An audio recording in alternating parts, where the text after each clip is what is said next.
Hello, welcome back to ഈ നേ ഓക്ക ഇത്തിരി നേരം ഒത്തിരി കാര്യം. അപ്പോൾ ഇന്ന് ഞാൻ ആദ്യം അന്ന് ചെയ്തിട്ടുള്ള ജർമ്മനിനെ കുറിച്ച് ചെയ്തിട്ടുള്ള ഒരു വീഡിയോൻ്റെ ഒരു പാർട്ട് 2 പോലെ ചെയ്യാൻ വിചാരിക്കുക കേട്ടോ. എന്നുവെച്ചാൽ നമ്മളിങ്ങനെ ജർമ്മനി താമസിച്ചുകൊണ്ടിരിക്കുമ്പോഴല്ലേ ഇവിടുത്തെ കുറേ കാര്യങ്ങൾ കുറച്ചുകൂടെ മനസ്സിലാക്കുക. അപ്പോൾ നാട്ടിൽ നിന്ന് ഇപ്പോൾ കുറേ ആൾക്കാർ ജർമ്മനിലേക്കൊക്കെ വരുന്നുണ്ടല്ലോ.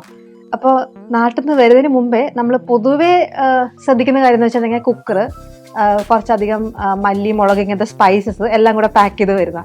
പക്ഷെ അതല്ലാണ്ട് നമ്മൾ അറിയേണ്ട കുറച്ച് കാര്യങ്ങളുണ്ട്. അപ്പോൾ ഈ വീഡിയോ നിങ്ങൾക്ക് യൂസ്ഫുൾ ആയിരിക്കും. കാരണം നമ്മൾ ഇവിടെ വന്നിട്ട് സാധാരണ ആൾക്കാർക്ക് അവർക്ക് നേരിടുന്ന പ്രശ്നങ്ങൾ മനസ്സിലാക്കിയിട്ട് നാട്ടിൽ നിന്ന് നമ്മളിത് ഫിക്സ് ചെയ്ത് ഇവിടെ വന്നാൽ അല്ലെങ്കിൽ ഇതൊക്കെ മനസ്സിലാക്കി വന്നാൽ കുറച്ചുകൂടെ എളുപ്പമാവും എന്ന് വിചാരിക്കുന്ന കുറച്ച് ടിപ്സാണ്.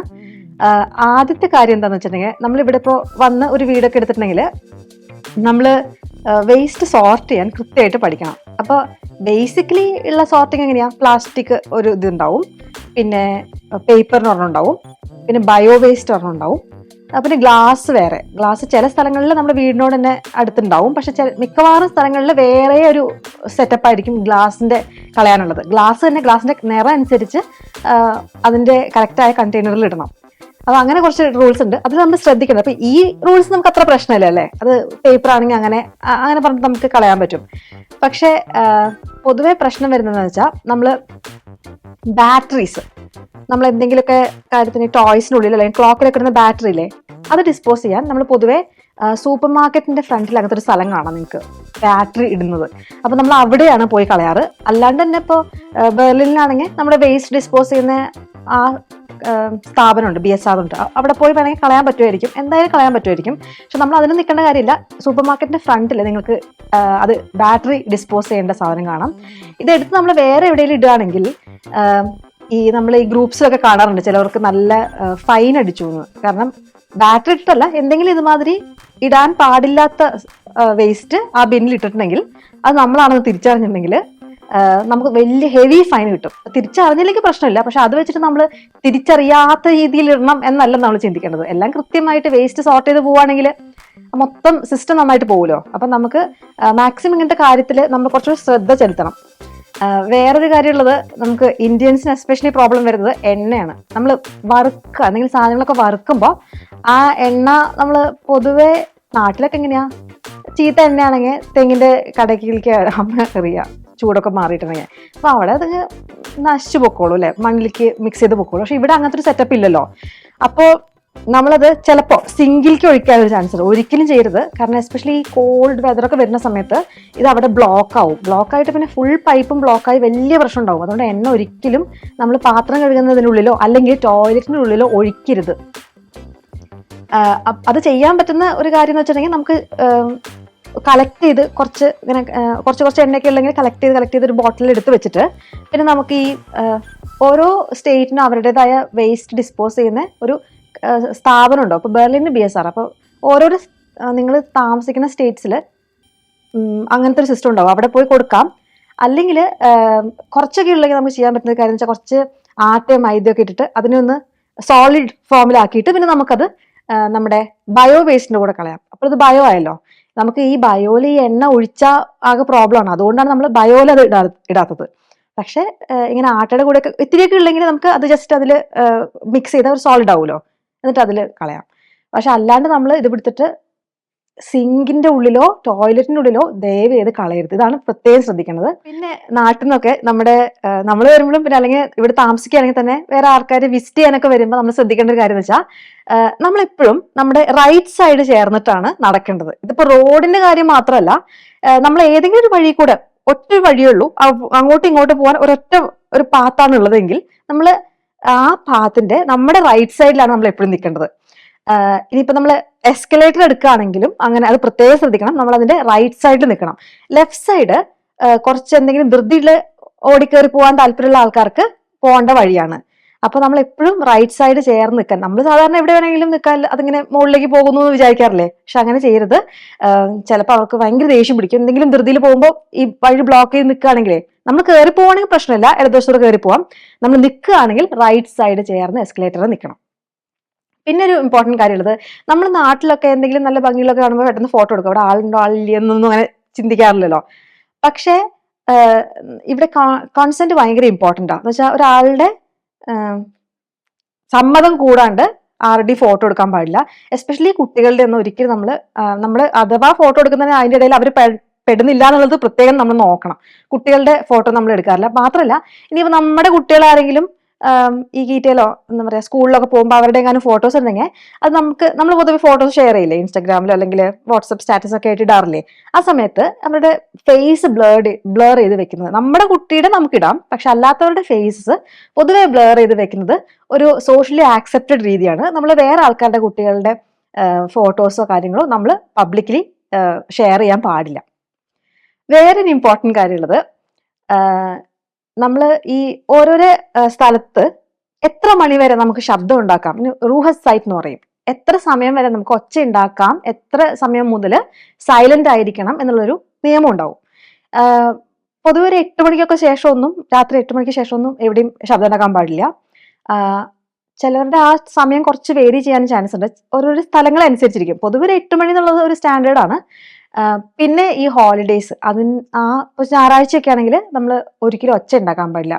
ഈ ചെറിയ കുട്ടികൾ ഒച്ച ഉണ്ടാക്കുമ്പോൾ എന്ത് ചെയ്യുന്ന ഒരു ചോദ്യം വരാം അല്ലെ? കുഞ്ഞു കുട്ടികൾക്ക് എന്ത് വേണമെങ്കിലും ചെയ്യാം. പക്ഷെ കുഞ്ഞു കുട്ടികൾ എന്തെങ്കിലുമൊക്കെ ഡ്രം എടുത്തിടിക്കുക എന്ന് പറഞ്ഞാൽ നമ്മളത് മാറ്റി വെക്കണം. അതല്ല ഞാൻ ഉദ്ദേശിക്കുന്നത്. കുഞ്ഞു കുട്ടികൾ കരയേ, അതിനൊന്നും നമ്മൾ പേടിക്കേണ്ട കാര്യമില്ല. പക്ഷെ നമ്മൾ വലിയ ആൾക്കാര് അങ്ങനെ ശബ്ദം ഉണ്ടാക്കാൻ പാടില്ല. അങ്ങനെ ഒച്ചയില് ഇപ്പോൾ ഡ്രില്ലിങ് എന്തെങ്കിലുമൊക്കെ ചെയ്യാൻ, അതാണ് പൊതുവെ വരാറുള്ളത്. നമുക്ക് ഞായറാഴ്ചയൊക്കെ ഒരു അവധി കിട്ടുമ്പോഴാണ് ഇന്ന് ഈ സാധനം ഇവിടെ ചുമരിന്റെ മുകളിൽ പിടിപ്പിക്കാൻ ഡ്രില്ല് ചെയ്യാൻ തോന്നുക. പക്ഷെ ഞായറാഴ്ചയോ അല്ലെങ്കിൽ ഹോളിഡേയ്സ് അതിനൊന്നും നമ്മൾ ശബ്ദം ഉണ്ടാക്കാൻ പാടില്ല. ഡ്രില്ലിങ്, അങ്ങനെ വലിയ മെഷീൻസിന്റെ ശബ്ദങ്ങൾ അല്ലെങ്കിൽ DIY എന്തെങ്കിലും ചെയ്യുമ്പോൾ ഉണ്ടാകുന്ന ശബ്ദം അത് ഉണ്ടാവാതിരിക്കാൻ പ്രത്യേകം ശ്രദ്ധിക്കണം കേട്ടോ. അല്ലെങ്കിൽ നമുക്ക് ഇപ്പൊ നിങ്ങൾക്ക് നമ്മുടെ കമ്മ്യൂണിറ്റിയിൽ ഒരു വാട്സ്ആപ്പ് ഗ്രൂപ്പ് ഉണ്ടെങ്കിൽ ഉടനെ വരും, ആരാണ് ഇവിടെ ശബ്ദം ഉണ്ടാക്കുന്നത് അവിടെ ഒരു മെസ്സേജ് വരും. അല്ലെങ്കിൽ ചിലപ്പോൾ പോലീസ് വന്നിട്ട് ഹലോ നിങ്ങൾ ഇവിടെ ചെയ്യാൻ പാടില്ല എന്ന് പറഞ്ഞൊന്നും വരും.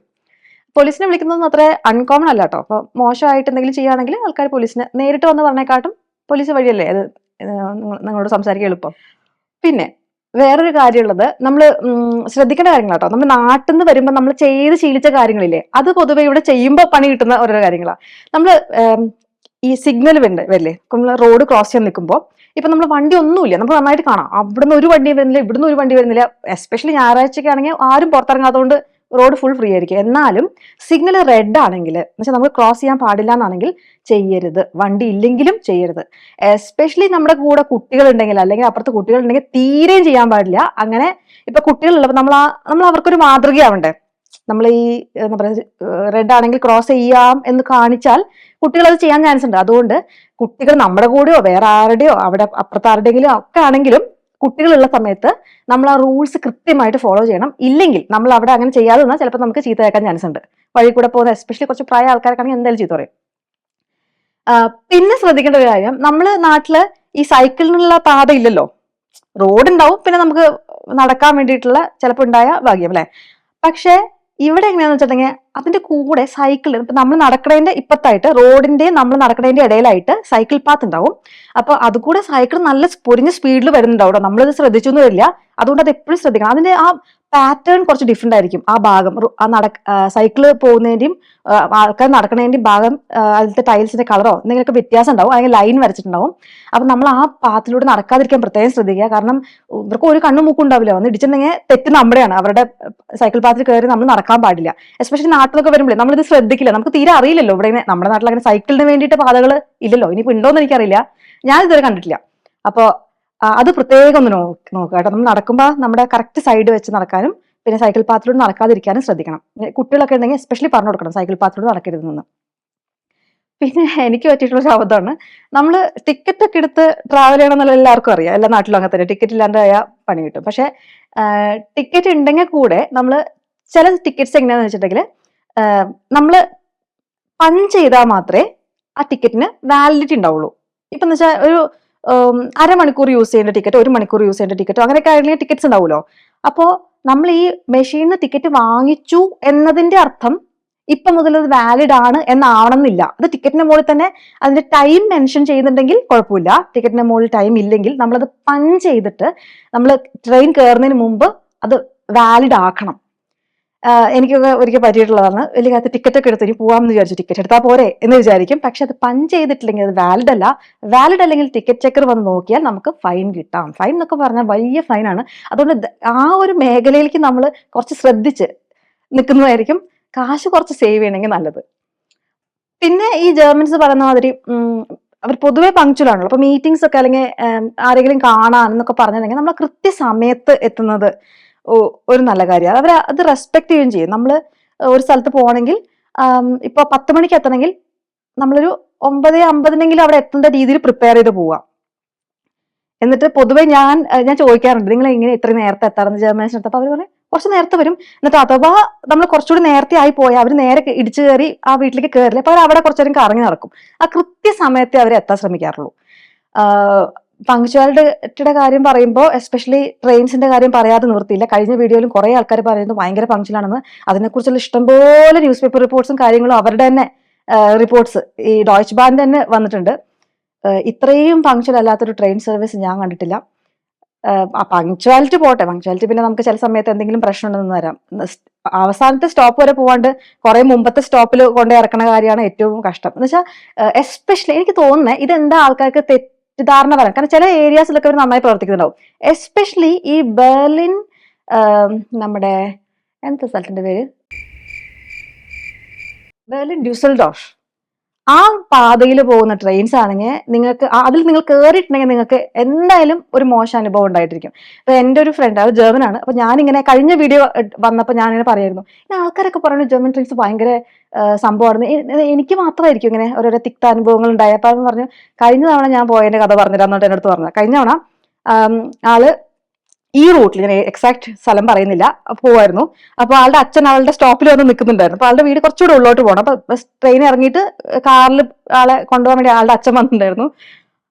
ട്രെയിൻ അവിടെ നിർത്തിയില്ല, ആ സ്റ്റോപ്പിൽ നിർത്തിയില്ല. വലിയ സ്റ്റോപ്പാണ്, വലിയൊരു സെന്റർ ആണ് കേട്ടോ, അവിടെ നിർത്തിയില്ല. ട്രെയിൻ നേരെ പോയി. പിന്നെ അച്ഛൻ കാർ എടുത്ത് അടുത്ത സ്റ്റോപ്പിൽ പോയി അവന് വേണ്ടി കൂട്ടിയിട്ട് വരേണ്ട വന്നു എന്ന്. അപ്പൊ അങ്ങനത്തെ സംഭവം ഒന്നും ഞാൻ എന്തായാലും നമ്മൾ IRCTC കണ്ടിട്ടില്ല. ഇത്തിരി പ്രത്യേകം തന്നെ. നിങ്ങൾക്ക് അങ്ങനത്തെ അനുഭവം ഉണ്ടായില്ലെങ്കിൽ നിങ്ങൾ എക്സ്ട്രീംലി ലക്കിയാണെന്ന് ഞാൻ പറയുള്ളൂ. എസ്പെഷ്യലി ഈ റൂട്ട് കുറച്ച് പാടാണ്. ഞാൻ ജോലി സ്റ്റാർട്ട് ചെയ്ത സമയത്ത് ഞാൻ ബെർലിനിലാണ് വർക്ക് ചെയ്തിരുന്നത്. അപ്പോൾ വോൾസ്ബർഗ് എന്ന് പറഞ്ഞ സ്ഥലത്താണ്. അപ്പൊ എല്ലാ ദിവസവും രാവിലെ 5 മണിക്ക് ഞാൻ ട്രെയിൻ പിടിച്ച് അവിടെ എത്തും. വലിയ ലോങ് ഡിസ്റ്റൻസ് ആട്ടോ. അത് കഴിഞ്ഞ് അന്ന് വൈകുന്നേരം ഞാൻ അടുത്ത ട്രെയിൻ പിടിച്ച് തിരിച്ചു പോകും. അപ്പൊ ഈ റൂട്ടിൽ വരുന്നതാണിത്. ബെർലിൻ ഡ്യൂസൽഡോർഫ് പോകുന്ന റൂട്ടിലാണ് ഈ ഇത് വരുന്നത്. അതുകൊണ്ട് എനിക്ക് കുറെ അനുഭവങ്ങൾ ഉണ്ടായിട്ട്, ഇപ്പൊ നിങ്ങൾ വല്ലപ്പോഴും ഞായറാഴ്ചയൊക്കെ പോയിട്ട് എനിക്കൊരു പ്രശ്നം ഉണ്ടായില്ല എന്ന് പറയുന്നത് പോലെയല്ല സ്ഥിരം പോകുന്ന ഒരാൾക്ക് വരുന്ന പ്രശ്നങ്ങൾ. അതുപോലെ തന്നെ എനിക്ക് പ്രശ്നമൊന്നും ഉണ്ടായിട്ടില്ല അതുകൊണ്ട് ഒരു പ്രശ്നമില്ല എന്ന് പറയുന്നത് വളരെ മോശമാണ്. നിങ്ങൾക്ക് പ്രശ്നം ഉണ്ടായില്ലെങ്കിൽ വെൽ ആൻഡ് ഗുഡ്. പ്രശ്നം ഉണ്ടാകുന്ന ആൾക്കാരുടെ പ്രശ്നങ്ങൾ നമ്മൾ മനസ്സിലാക്കാൻ ശ്രമിക്കുക. എന്താണ് പ്രശ്നം വരുന്നത്, അങ്ങനെ ഒരു പ്രശ്നം നമുക്ക് വരാൻ ചാൻസ് ഉണ്ടോ? ഇത് സെയിം ടൈപ്പ് ചിന്താഗതി ഞാൻ ആൾക്കാരെ കുറിച്ച് കണ്ടിട്ടുണ്ട്. ചില ആൾക്കാർ അവര് എല്ലാവരോടും ഭയങ്കര നല്ലതായിരിക്കും. പക്ഷെ ചില സമയത്ത് അവർക്ക് ചില ആൾക്കാരെ, എസ്പെഷ്യലി സ്ത്രീകളെ കാണുമ്പോൾ ചെറുതായിട്ടൊരു പ്രശ്നം ഉണ്ടാവും. അപ്പോ വല്ല സ്ത്രീയും വന്നിട്ട് ഇയാൾക്ക് ഇങ്ങനെ ഒരു പ്രശ്നം ഉണ്ടെന്ന് പറഞ്ഞാൽ ഉടനെ തന്നെ കൂടുതൽ ആൾക്കാർ, അയ്യോ വളരെ നല്ല മനുഷ്യനെ, എന്നോട് ഇത്ര നന്നായിട്ട് പെരുമാറുന്നു എന്ന് പറയും. നിങ്ങളോട് അങ്ങനെ അവർ പെരുമാറിയിട്ടില്ല ഇതിന്റെ അർത്ഥം അയാൾ വളരെ നല്ലതാണ് അല്ലെങ്കിൽ അങ്ങനെയല്ല. ഒരാൾ പറയുമ്പോൾ അയാൾ എന്താ അവരുടെ പ്രശ്നം എന്നുള്ളത് മനസ്സിലാക്കാൻ ശ്രമിക്കണം. അല്ലാണ്ട് എനിക്കൊരിക്കലും ഒരു പ്രശ്നം ഉണ്ടായിട്ടില്ല അതുകൊണ്ട് ഇയാൾ ഫുൾ നല്ല സർട്ടിഫിക്കറ്റ് കൊടുക്കാന്ന്, അത് വളരെ മോശമാണ്. എന്ന് വെച്ചാൽ അയാൾ അപ്പൊ തന്നെ തല്ലിക്കൊള്ളണം എന്നല്ല പറയുന്നത്. നമ്മൾ അണ്ടർസ്റ്റാൻഡ് ചെയ്യണം എന്താണ് പ്രശ്നം, എവിടെയാണ് പ്രശ്നം, അയാൾ കള്ളം പറയുന്നതാണോ അതോ is there a genuine problem എന്നുള്ളത് മനസ്സിലാക്കുന്നത് നല്ലതായിരിക്കും. നമുക്ക് കുറച്ചുകൂടെ പ്രെജുഡൈസ്ഡ് ആവാതിരിക്കാൻ ശ്രമിക്കണം. നെക്സ്റ്റ് വേറൊരു കാര്യം പറയാനുള്ളത്, നമ്മൾ റെസ്റ്റോറൻറ്റ്സിലൊക്കെ പോകുമ്പോൾ നമുക്ക് നാട്ടിലാണെങ്കിൽ ജീരകവെള്ളം, ചുക്കുവെള്ളം, കരിങ്ങാലി വെള്ളം, എല്ലാത്തരം വെള്ളവും നമുക്ക് കൊണ്ടുചെല്ലില്ലേ, അത് ഫ്രീ ആയിട്ടാണ് അല്ലെ വെള്ളം മീൽസിന്റെ കൂടെ. പക്ഷേ ജർമ്മനിയിൽ വെള്ളം കാശ് കൊടുത്ത് വാങ്ങിക്കേണ്ടി വരും. എസ്പെഷ്യലി റെസ്റ്റോറൻറ്റ്സിൽ താഴെ പുറത്ത് സൂപ്പർ മാർക്കറ്റിൽ ഉള്ളേക്കാളും വില കൂടുതലായിരിക്കും നമ്മൾ അവിടെ നിന്ന് ഓർഡർ ചെയ്യുമ്പോൾ കേട്ടോ. അപ്പോൾ അതിപ്പോൾ വെള്ളമാണെങ്കിലും ജ്യൂസ് ആണെങ്കിലും സൂപ്പർ മാർക്കറ്റിൽ റേറ്റിലല്ലല്ലോ അവർ തരിക, അവർ അതിനേക്കാളും വളരെ കൂടിയ ഒരു റേറ്റിലാണ് തരിക. അത് അവിടെയാണെന്ന് തോന്നുന്നു അവർക്ക് വലിയ മാർജിൻ കിട്ടുക. അപ്പോൾ വെള്ളം എന്ന് പറയുന്നത് നമ്മൾ വാങ്ങിക്കേണ്ട കാര്യമാണെന്ന്, കുറച്ച് വെള്ളം തരുമെന്ന് പറഞ്ഞിട്ട് വെള്ളം കിട്ടില്ല. വെള്ളം വേണമെങ്കിൽ നോക്കി ഏത് വെള്ളം വേണ്ടേ എന്ന് പറയുക. അപ്പോൾ അവർ ആ ബോട്ടിൽ കൊണ്ടുതരും, അതിന് നല്ല കാശും ഉണ്ടാവും. അത് നമ്മൾ അറിഞ്ഞില്ലെങ്കിൽ നമുക്കൊരു സർപ്രൈസ് ആയിരിക്കും. പിന്നെ നമ്മൾ ഇവിടെ കൂടുതൽ ആൾക്കാർ ഈ സ്പാർക്ലിംഗ് വാട്ടർ അതാണ് കൂടുതൽ ഉപയോഗിക്കുക. അത് എൻ്റെ ഒരു ഫ്രണ്ട് ഉണ്ടായിരുന്നു, അവൻ ഒരു പറഞ്ഞു ഞാൻ കേൾക്കുമോ, കേരളത്തിൽ നിന്ന് വിദേശത്തേക്ക് ആദ്യമായിട്ട് വന്നതാ. ആ സമയത്ത് അവരുടെ ഹോട്ടൽ റൂമിൽ വെള്ളം ഉണ്ടായിരുന്നു, അത് ഈ സ്പാർക്ലിംഗ് വാട്ടർ ആയിരുന്നു. നമ്മളത് എക്സ്പെക്ട് ചെയ്യുന്നില്ലല്ലോ, നാട്ടിലൊന്നും അങ്ങനെ ഞാൻ നാട്ടിൽ അങ്ങനെ കണ്ടിട്ടില്ല. അപ്പൊ ഇവനത്തെ കുറിച്ച് എന്താണ് എന്നോട് പറഞ്ഞത്, എന്താ ഈ വെള്ളമൊക്കെ ഇവിടെ ഇങ്ങനെ എന്തോ ഒരു വൃത്തികെട്ട ടേസ്റ്റ് പോലെ തോന്നുന്നു എന്ന് വെച്ചാൽ പൊതുവെ ഒരു സ്പാർക്ലിംഗ് വാട്ടർ വെക്കാൻ ചാൻസ് കൂടുതലാണ്. അപ്പോൾ അത് നമ്മൾ മനസ്സിലുണ്ടാവുന്നല്ല വെള്ളം. അതുപോലെ അവർ ചോദിക്കും വെള്ളം വേണമെങ്കിൽ ഡു യു വോണ്ട് സ്പാർക്ലിംഗ് വാട്ടറിന് ഇങ്ങനെയാണ് പേര് പറയാ. അത് ചോദിക്കും, സ്പ്രൂഡിൽ വാട്ടർ അങ്ങനെ പറയാം. അപ്പൊ അത് ചോദിക്കും, അത് സോഡയാണ്, അതിനർത്ഥം നമ്മുടെ നാട്ടിലെ സോഡയാണ്. അപ്പൊ അത് തിരിച്ചറിയുന്നത് നന്നായിരിക്കും. സ്പാർക്ലിംഗ് എന്ന് പറഞ്ഞാൽ സോഡ ആയിരിക്കും. ഇവിടെ നമ്മൾ ടിപ്പ് ചെയ്യുന്നത് പൊതുവെ ഇമ്പോർട്ടന്റ് ആണ്. ടിപ്പിംഗ് പല സ്ഥലത്തും കാണാറുണ്ട്. മുടി വെട്ടുന്ന ആൾക്ക് ടിപ്പ് കൊടുക്കുന്നുണ്ട്. പിന്നെ ഈ റെസ്റ്റോറൻറ്റ്സിൽ ഒരു 10% സ്റ്റാൻഡേർഡ് ടിപ്പിംഗ് റേറ്റ്. അപ്പൊ നമുക്ക് ഇഷ്ടപ്പെട്ടില്ലെങ്കിൽ 5% കൊടുക്കാൻ തോന്നുന്നു. പക്ഷെ സ്റ്റാൻഡേർഡ് ഒരു 10% ആണ്. അപ്പൊ അതും നമ്മൾ കാശ് കൊടുക്കുമ്പോഴേ, കാശ് എന്ന് പറയാൻ വേണ്ടിയിട്ട് ജർമ്മനിയിൽ എസ്പെഷ്യലി കാശായിട്ട് കറൻസി ആയിട്ടാണ് കാശ് എന്ന് വെച്ചാൽ ഫിസിക്കൽ ഇതായിട്ടാണ് നമ്മൾ കൊടുക്കുന്നത് കണ്ടിട്ടുള്ളത്. കൂടുതൽ കാർഡ്സ് യൂസ് ചെയ്യുന്ന സ്ഥലങ്ങൾ വളരെ കുറവാണ്. ഇപ്പൊ കുറച്ചുകൂടെ കാച്ചപ്പ് ചെയ്യുന്നുണ്ട്. പക്ഷെ എന്നാലും നമ്മുടെ കയ്യിൽ എപ്പോഴും കാർഡ് അല്ലാണ്ട്, ഇപ്പൊ നാട്ടിലാണെങ്കിൽ കാർഡ് വെച്ച് നമുക്ക്, അല്ലെങ്കിൽ ജിപേ അങ്ങനെയല്ലേ, നമ്മുടെ ഫിസിക്കൽ ക്യാഷ് കൊണ്ട് നടക്കുന്നത് വളരെ ഇമ്പോർട്ടന്റ് ആണ്. പിന്നെ എന്താ കാര്യം, സൺഡേസ് നമ്മുടെ ഈ സ്ഥാപനങ്ങളിൽ, നമ്മുടെ ഈ സൂപ്പർ മാർക്കറ്റ്സ് ഒക്കെ പൊതുവെ അവധിയായിരിക്കും. അപ്പൊ എന്തെങ്കിലും വേണമെങ്കിൽ ഷോപ്പിംഗ് ഒക്കെ ചെയ്യണമെങ്കിൽ സാറ്റർഡേ ചെയ്യണം. ഇനിയിപ്പോ സാറ്റർഡേ തന്നെ ഏതെങ്കിലും ഒരു എന്താ പറയാ ഒരു ഹോളിഡേ എന്ന് വെച്ചാൽ സാറ്റർഡേ എന്നുള്ള പേരിലല്ലാത്ത, സാറ്റർഡേ പൊതുവെ വർക്കിംഗ് ഡേ അല്ല, IT പ്രൊഫഷണൽസ് ഒന്നും വർക്കിംഗ് ഡേ അല്ല. പക്ഷെ നമുക്ക് കടകൾ ഉണ്ടാവും. പക്ഷെ ഞാൻ പറയുന്നത് സാറ്റർഡേ, ഇനിയിപ്പോ ഒരു മെയ് 1 ആണ് ഒരു സാറ്റർഡേ, മെയ് ദിനത്തിന്റെ അവധിയാണെങ്കിൽ നമ്മൾ സാറ്റർഡേ ഉണ്ടാവില്ല, സൺഡേ ഉണ്ടാവില്ല. ഇപ്പൊ ഫ്രൈഡേ പോയിട്ട് സാധനം വാങ്ങിച്ചു വെക്കേണ്ടി വരും. അതൊന്ന് പ്രത്യേകം ശ്രദ്ധിക്കണം. ഈ ഹോളിഡേയ്സ് വരുമ്പോൾ സൂപ്പർ മാർക്കറ്റ്സ് ഒക്കെ അവധിയായിരിക്കും. പിന്നെ അവധി അല്ലാത്ത സൂപ്പർ മാർക്കറ്റ് കണ്ടുപിടിക്കണം നിർബന്ധമാണെങ്കിൽ ഈ ട്രെയിൻ സ്റ്റേഷൻസിന്റെ ഉള്ളിലുള്ള സൂപ്പർ മാർക്കറ്റ്സ് ഉണ്ടാവും. ഇപ്പൊ ബെർലിൻ ആണെങ്കിൽ സുവോളജിക്കൽ ഗാർഡന്റെ ഉള്ളിൽ ഹിറ്റ് ഉൾറിഷ് എന്ന് പറഞ്ഞ കടയുണ്ട്, അത് ഓപ്പൺ ആയിരിക്കും. അപ്പൊ അങ്ങനെ ട്രെയിൻ സ്റ്റേഷന്റെ ഉള്ളിൽ സൂപ്പർ മാർക്കറ്റ് ഉണ്ടെങ്കിൽ അത് ഓപ്പൺ ആയിരിക്കും. അപ്പൊ നമുക്ക് എന്തെങ്കിലും എമർജൻസി വന്നാൽ അങ്ങനെ വാങ്ങിക്കാം, അല്ലാണ്ട് സാധാരണ കടകൾ ഉണ്ടാവില്ല. പിന്നെ ഒരു കാര്യമുള്ളത്, നമ്മുടെ നാട്ടിലെ ഒരു ടെൻഡൻസി വെച്ചിട്ട് പറയാണ്, നമ്മൾ ഈ ടൊറന്റ് ഒക്കെ വെച്ചിട്ട് ആൾക്കാർ കുറെ മൂവിയൊക്കെ ഡൗൺലോഡ് ചെയ്യില്ലേ, അതൊക്കെ ഭയങ്കര റിസ്ക് ആണ്. നല്ല ഫൈൻ വരും, ഫൈൻ ഹെവി ആയിരിക്കും. അപ്പോൾ അങ്ങനത്തെ ടൊറന്റ് ഒന്നും ലാപ്ടോപ്പിൽ എന്തെങ്കിലും ഉണ്ടെങ്കിൽ അതൊക്കെ ഒഴിവാക്കിയിട്ട് വരിക, അവർ ഡൗൺലോഡ് ചെയ്യാണ്ടിരിക്കുക. അതാണ് എന്താ പറയാ നമ്മുടെ മനസമാധാനത്തിനും പോക്കറ്റിനും ഒക്കെ നല്ലത്. ഇനി ഒരു ഇമ്പോർട്ടൻറ്റ് കാര്യം പറയാനുള്ളത്, നമ്മൾ വാടകയ്ക്കാണല്ലോ വീട് തപ്പി വരിക. ഈ വാടകയ്ക്ക് തപ്പുമ്പോൾ നമ്മൾ ആദ്യം തപ്പുമ്പോൾ പലപ്പോഴും കുറേ ഫ്രോഡിലൻ്റ് ആയിട്ടുള്ള ആൾക്കാർ നമ്മളെ അപ്രോച്ച് ചെയ്യും. അവര് പൊതുവെ ഇങ്ങനെ പറയുകയെന്ന് വെച്ചാൽ, ഒരു വീടുണ്ട്, എല്ലാം വീടിന്റെ പടമൊക്കെ നന്നായിട്ട് അയച്ചു, നമുക്കെല്ലാം തൃപ്തിയായിരിക്കും, അതിന്റെ റേറ്റും കുഴപ്പമുണ്ടാവില്ല. പക്ഷെ ഇവർ പറയും വന്ന് പിന്നെ എന്തെങ്കിലും ഉടായിപ്പ് ഇങ്ങനെ പറയും, അതിന്റെ ഓണർ വേറെ എവിടെയോ, അപ്പൊ നിങ്ങൾ കാശ് ഇങ്ങനെ അയച്ചിട്ട് ചാവി ഇപ്പൊ തരാം, അങ്ങനെയൊക്കെ പറയുന്ന ഉടായിപ്പുകളിൽ പോയി ചാടാതിരിക്കുക. കുറെ അങ്ങനത്തെ ഉടായിപ്പുകളാണ് ഒരു 90% എന്ന് എനിക്ക് തോന്നിയിട്ടുള്ളത്. അത് വീടുകൾ തപ്പുമ്പോൾ ഒക്കെ കുറേ ടൈപ്പ് ഫ്രോഡായിട്ടുള്ള ആൾക്കാരുണ്ട്. അപ്പോൾ ചെന്ന് കണ്ട് അവര് കൃത്യമായ, പിന്നെ നമ്മൾ അങ്ങനെ പോവുകയാണെങ്കിൽ ഈ ഇമൊബീലിയൻസ് ഉണ്ടാവും എന്ന് വെച്ചിട്ടുണ്ടെങ്കിൽ, അവരാണ് വീടുകൾ അവർക്ക് കയ്യിൽ റെന്റ് ഹൗസസ് ഉണ്ടാവും, അപ്പം അല്ലെങ്കിൽ അപ്പാർട്ട്മെന്റ്സ് ഉണ്ടാവും. അപ്പൊ അവിടെ പോയി, അപ്പൊ കൃത്യമായിട്ടുള്ള ഒരു സ്ഥലത്ത് പോയിട്ടുണ്ടെങ്കിൽ നമ്മൾ ഇങ്ങനത്തെ പറ്റിക്കൽസിൽ പെടാതിരിക്കാനുള്ള ഒരു കാര്യം കൂടിയാണ്. പിന്നെ പുറത്തുനിന്ന് പെട്ടെന്ന് എത്തിയിട്ട് വീട് തപ്പ കുറച്ച് ടഫാണ്. എസ്പെഷ്യലി ബെർലിനൊക്കെ ഹൗസിംഗ് മാർക്കറ്റ് തീരെ ഡിഫിക്കൽട്ടാണ്, തീരെ വീടുകൾ കിട്ടാനില്ല, ഭയങ്കര ഡിഫിക്കൽട്ടാണ്. അപ്പോൾ കുറച്ചുകൂടെ നല്ല നമുക്കിങ്ങനെ ഈ വീട് കിട്ടാണ്ട് ഈ ബുദ്ധിമുട്ടിയിരിക്കുമ്പോഴേ ഇങ്ങനത്തെ ട്രാപ്സിൽ ചെന്ന് പെടാനുള്ള ഒരു ടെൻഡൻസി കൂടുതലായിരിക്കും. അപ്പോൾ ഒന്നില്ലെങ്കിൽ ഇമൊബിലിയൻസ് നോക്കുക, അല്ലെങ്കിൽ ഈ പരിചയക്കാർ വല്ലതും വീട് ഒഴിഞ്ഞു പോകുന്നുണ്ടെങ്കിൽ അങ്ങനെയൊക്കെ വെച്ച് നോക്കുക. പിന്നെ അതിനുപോലെ ഞങ്ങളിങ്ങനെ വീട് ഒരെണ്ണം മാറുമ്പോൾ ഞങ്ങൾക്ക് പറ്റിയൊരു കാര്യം ഞാൻ പറഞ്ഞുതരാം. ഈ ജർമ്മനിയിലുള്ള വളരെ വിചിത്രമായ പല സമ്പ്രദായങ്ങളും ആചാരങ്ങളും ഇവരുടെ അടുത്ത് ഉണ്ടെന്നുള്ളത് നമ്മൾ പിന്നെ മനസ്സിലാക്കുക. നമ്മൾ തീരെ logically this doesn't make any sense എന്നുള്ള ഫീലിംഗിലായിരിക്കും നമ്മൾ പോണത്. അപ്പോഴാണ് ഒരു സംഭവം പറ്റിയത് ഞാൻ പറഞ്ഞുതരാം. അപ്പൊ ഞങ്ങൾ ഒരിക്കൽ ഒരു വീട് അതിന് ടേം കഴിഞ്ഞിട്ട് വേറൊരു വീട്ടിലേക്ക് മൂവ് ഔട്ട് ചെയ്തിട്ട് പുതിയൊരു വീട്ടിലേക്ക് മൂവ് ഇൻ ചെയ്യണേ. ആ സമയത്ത് ഞങ്ങൾ പഴയ വീടിന്റെ അവിടെ നമ്മുടെ പേര് വിടും, പേര് അവിടെ ആ പോസ്റ്റ് ബോക്സിന്റെ മുകളിൽ ഒട്ടിച്ചു വെക്കുമല്ലോ, ഞങ്ങളത് എടുത്ത് മാറ്റാൻ വിട്ടുപോയി. അപ്പൊ ഹൗസ് ഓണർ അയാളുടെ ഉടമസ്ഥന്റെ അടുത്താണ് നമ്മൾ ഈ വീട് റെന്റ് ചെയ്തത്. അത് കഴിഞ്ഞത് പോവാ, അപ്പൊ ഇയാളും ഇതെടുത്ത് മാറ്റിയില്ല. അപ്പൊ അത് കഴിഞ്ഞ് അവിടെ ഒരു യൂണിവേഴ്സിറ്റി, ഒരു ഭയങ്കര ഫേമസ് ആയിട്ടുള്ള യൂണിവേഴ്സിറ്റിയുടെ അടുത്താണ് ഈ വീട്. അപ്പൊ വീടെന്ന് വെച്ചാൽ അപ്പാർട്ട്മെന്റ് ഞാൻ ഉദ്ദേശിക്കുന്നത്. അപ്പൊ എന്തോ വെച്ചാൽ കുറച്ച് പിള്ളേരാണ് അവിടെ പോയി നിന്നെന്ന് തോന്നുന്നു. അപ്പൊ ഈ ജർമ്മനിയിൽ ഒരു പരിപാടി ഉണ്ട്, നമുക്ക് എന്തെങ്കിലും ഒരു സാധനം വാങ്ങിക്കണമെങ്കിൽ നമ്മൾ ഓൺലൈനായിട്ട് വാങ്ങിക്കാം, നമ്മുടെ അഡ്രസ്സും കാര്യങ്ങളും കൊടുത്തിട്ട് സാധനം നമ്മുടെ അടുത്ത് വന്ന ശേഷം നമുക്ക് പേ ചെയ്താൽ മതി. ഇങ്ങനൊരു സമ്പ്രദായം ഉണ്ട്. അപ്പോൾ ഞങ്ങൾക്ക് എന്താ പറ്റിയത്, ഞങ്ങളിങ്ങനെ വീടൊക്കെ മാറി കുറച്ച് കാലം, ഒരു 3-4 മാസമൊക്കെ കഴിഞ്ഞപ്പോൾ ഞങ്ങൾക്ക് ഒരു ലെറ്റർ വന്നു. അപ്പൊ ആ ഒരു ഫിസിക്കൽ ലെറ്റർ വന്നിട്ട് നിങ്ങൾക്ക് ഇത്രയും സാധനം ഈ സാധനം വാങ്ങിച്ചതിന്റെ കാശ് നിങ്ങൾ അടയ്ക്കാത്തതുകൊണ്ട് നിങ്ങൾക്ക് ഇത്രയും ഫൈൻ ഉണ്ടെന്ന് പറഞ്ഞിട്ട് ലെറ്റർ വന്നത്. അപ്പൊ ഞങ്ങൾ വിചാരിച്ചു ഞങ്ങൾ ഇങ്ങനത്തെ ഒരു സാധനം വാങ്ങിച്ചിട്ടില്ല. ഒന്നാമത് അതെന്തോ ഒരു ജർമ്മൻ ഏതോ ഒരു 90s മ്യൂസിക് സീഡിയാ ഞങ്ങൾ വാങ്ങിക്കില്ല എന്നുള്ളത് ഉറപ്പാണ്. പക്ഷെ എന്നാലും ഇങ്ങനെ ഒരു സംഭവം വന്നപ്പോൾ നമ്മൾ വെച്ചാൽ ഇത് അടുത്ത ഫ്രോഡാണെന്ന് വിചാരിച്ചു.